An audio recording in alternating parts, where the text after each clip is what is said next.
অতীত একটা ছায়া আমার পিছু হাঁটে, ঘড়ির কাঁটায় মেপে মেপে, দিনের আলোয় রাতের আঁধারে। অতীত একটা একটা ছায়া, যে স্মৃতি ধূসর হয়ে যাওয়ার কথা, তা কেন এত স্পষ্ট? কেন বারবার ফিরে আসে অপরাধবোধের মতো? অথবা অথবা বৃষ্টিতে ভেজা মাটির গন্ধের মতো? অতীত একটা ছায়া।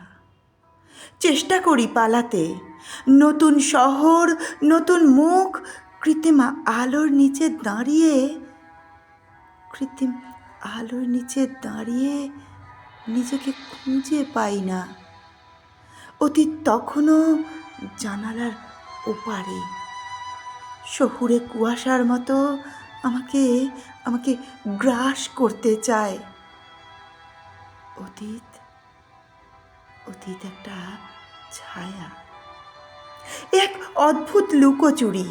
কখনো মনে হয় এই ছায়ার ভেতরেই আমার আমার আসল আমি লুকিয়ে আছে। তবু এই আধুনিকতার মোড়কে সব সব ভুলে থাকার ভান করি। কিন্তু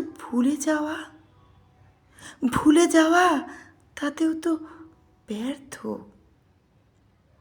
অতীত একটা একটা ছায়া। অতীত আমাকে তাড়া করে, প্রতিদিন, প্রতিনিয়ত আমাকে তাড়া করে। শুধু শুধু সময়টা পাল্টায়। আমার ছায়া সে একই থাকে, আমাকে তাড়া করে। আমার অতীত আমাকে তাড়া করে, প্রতিদিন, প্রতিনিয়ত। নমস্কার, পাঠ করলাম বিপ্লব সাহার লেখা কবিতা অতীত আমাকে তাড়া করে প্রতিনিয়ত। কণ্ঠে আমি পম্পা কুণ্ডু।